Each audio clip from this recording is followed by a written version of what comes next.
As I mentioned in my presentation, when the disk is reversed after a clock has initiated and propagated slightly along the direction of the shear plastic flow, the clock propagates parallel to the surface and long and thin wear sheets delaminated. This phenomenon may occur only when the clock is short. When the clock is short and remains in the plastic flow region where carbide plates are aligned parallel to the surface, the clock propagates easily along these obstacles and finally delaminated. So the clock is eliminated by natural wear. On the contrary, when the clock is long and tip exceeds the plastic flow region, the clock continues to propagate inside the material because there is no obstacles. Therefore, the timing of rolling direction reversal is important. Conditions under which the clock remains in the plastic flow region should be clarified. We will investigate whether those results are rare case, changing the conditions such as load, slip ratio, and dry or wet conditions. The theory of delamination wear is proposed by Su. First, tiny crack can form by the dislocation density builds up. These tiny cracks join together by the different mechanisms. Growth of the cracks, plastic shear deformation of the material between the cracks, finally wear sheet is formed and delaminated. This is the delamination wear theory of by C. We are going to include these mechanisms to the contact model, and we think this is not so difficult. Thank you. Thank you. Yes, I asked in the statement how complicated the criterion for RCF crack growth direction has to be.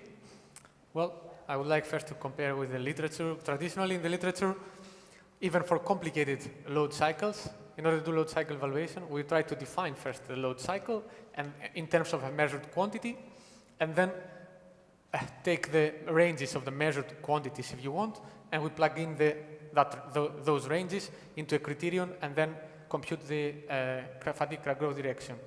We propose that let's do another way for load cycle evaluation, such that each time step in the load cycle may contribute to crack propagation proportionally to the relative magnitude of the crack driving potential at the pertinent step of the load cycle, which I think corresponds better to reality in fatigue crack growth experiments.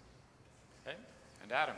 Okay, so I was presenting the results of an accelerated RCF wear test procedure and seeing how it performed with different grades of steel and showing that it was giving the sort of expected results with increasing hardness. That was about it. Great. Okay, we have lots of time for questions, so we'll start here. Questions or comments? Xingao Shu from TTCI. All your three presentation is about twin disk. So you use single direction longitudinal creepage or slip to get your test result and develop the model. Do you think that one direction of the longitudinal creepage is good enough to represent the wheel-wheel contact, which normally has two directions, longitudinally and lateral? So do you think there are equal rules for the generation of RCF and wear? So you're not addressing that No one specific. Because all three use So go twin ahead. disc. I would say that you've got to decide what simplifications you can do before you do your experiments, and if you to then go to the next level and look at lateral is possible. It depends. If we're looking for trends, maybe it's not necessary. But I think I'm happy with one directional. Yeah, it's great to investigate the property of the material effect on the RCF and wear. I agree. That's material, different material, the twin disc results are different. Yes. But how this creepage in the two directions, are they equal rules? So we don't need to worry about two directions. I think with twin disc there are so many approximations already compared to the real world that I don't think that is the worst assumption to make. That it's so as everyone knows, it's so different, repeated contacts and small disc. So I'm not worried about missing that one little thing. Well, I think also the twin discs are being used chiefly to do a comparison between materials. So you are controlling certain values. And if you were to say, okay, we're going to do 1% longitudinal creep and 0.5% lateral creep at the same time, I think you'd still get the same relative performance. Your wear rates will change. You have a different magnitude, net magnitude of creepage, but I think you'll still get the same relative values. That would be my guess. Do you have any? Please say again.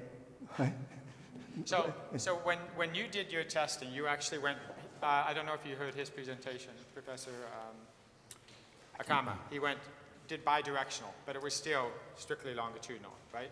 So he's asking, if we add lateral creepage, so you did longitudinal, you had 1% creep, I think. If you add lateral creepage, would your results change? I also think that the slip ratio is very important. So I want to conduct twin disc test by changing the slip ratio in the future. Changing creepage levels. Okay. As regards our study, I think it's a very interesting question, I find it. I think it would complicate it a lot, even for linear elastic material response, because then the definition of a load cycle is really, you run one load passage and then what? You go back and then you really have to think how to formulate a load cycle evaluation scheme. It's Thanks. in one direction at an angle. Sorry? It's going in one direction but at an angle rather than parallel. Mm-hmm. Yes. Of course, it all relates also, it would be another crack, maybe. It's where you need your 3D model. This is what you need. In the end, definitely. No, I think it's all doable. It's just a matter of what the main goal of your experiment is. So a simplified experiment to validate the theory is probably the best place to start. But it's a good idea, good question for everybody. Mike? I have a question to the last presenter. I would like to ask whether it is possible to extrapolate your results to countries where it does not rain day and night. Well, we did the dry. So basically that means that you advise us to use a 400 grade everywhere and always.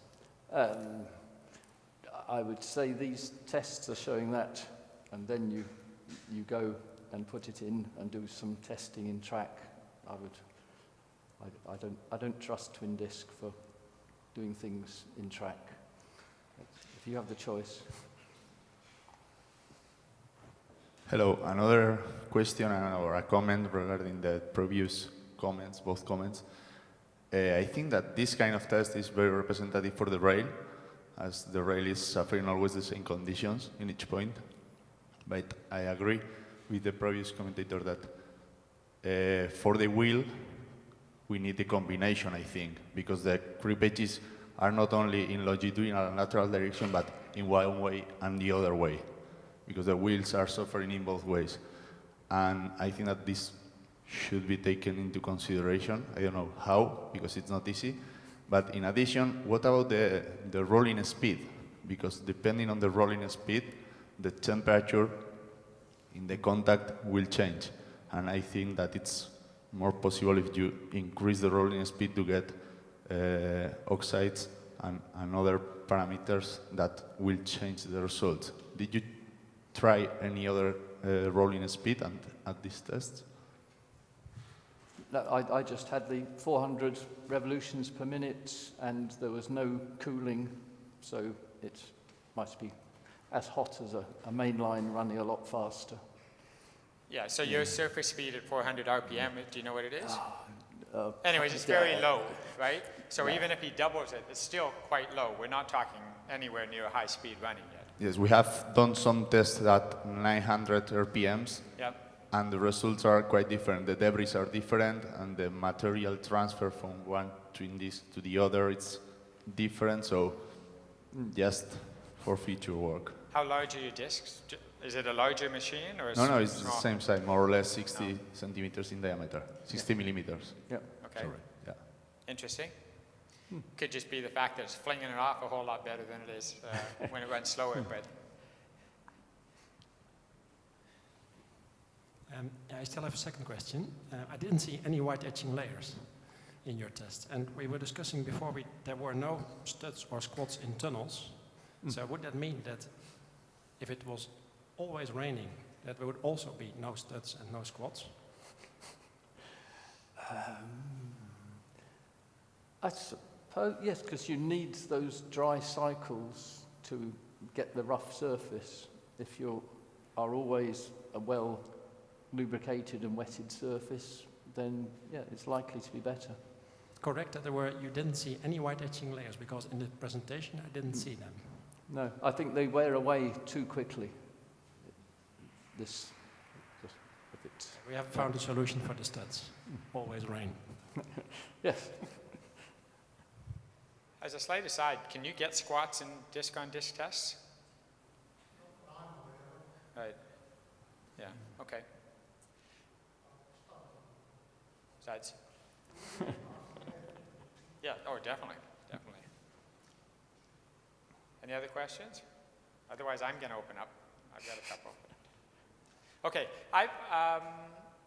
regardless of who does the sample, I've always been concerned the way that the samples are taken. I saw presentations earlier today where they were taking a big disc sample out of a portion of the wheel where part of it would be the actual running surface of the wheel, and part of it was, I think, the web of a rail, and part of it was the base of the rail. The samples that you had, Adam, you took out of a rail here so that you had the head of the rail on part of it and kind of the throat or whatever of the railhead there. Is that not a concern that material is not all that uniform when you're starting samples? Our results were fairly uniform around the disc, so we think that maybe the depth of machining at the top we were taking away to get a fairly uniform material. So it didn't, I don't think it was an issue for the tests we were doing. Right, okay. And then I had a question for you, Professor Akama. The bidirectional running, we said when you run one way and get deformation and then run the other way and you get delamination. Yes. Do you know if that correlates with the real world? Correlate? Does that happen in the real world? Do you have examples from shuttle service or something where it's dominated by delamination? No, I have not yet investigated. Well, it's a future work. Right. Anybody here have experience with that?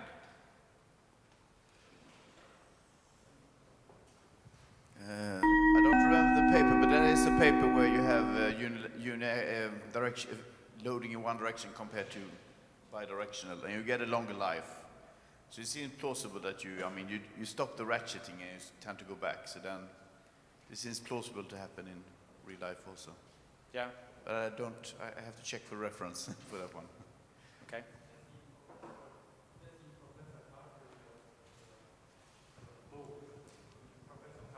Have a book. They had several topics there. One of them is there. Yeah, it's there. So we've actually got 15 minutes. I mean, you're all free to leave, but if anybody has any other questions you want to raise, or do you guys have any questions of each other or of the audience? I mean, you've all started your research, you have some ideas for the future, but is there any help you need or any guidance, any suggestions? I was going to ask about your model where you assume the cracks are inside the hexagon grains. Sorry? Inside the hexagon grains? Hexagonal, right. Yeah. No, that was the first presentation. That's the first. Oh. Sorry. Yes. So, is there evidence from the metallurgy that cracks are within the grain and not on the grain boundary? Please. When you examine a cracked rail, do the cracks go across the grains or between the grains? Sometimes cross the grains. Sometimes across and sometimes between? Between. So, but your model just had across? No, it's a rail, but I analyze the wheel case. Mm-hmm. So the phenomenon is not clarified yet. Okay. Okay, well, this has been a long conference. Great. Pleased to see you all here. Thanks for hanging in with us. And we'll applaud our speakers, please.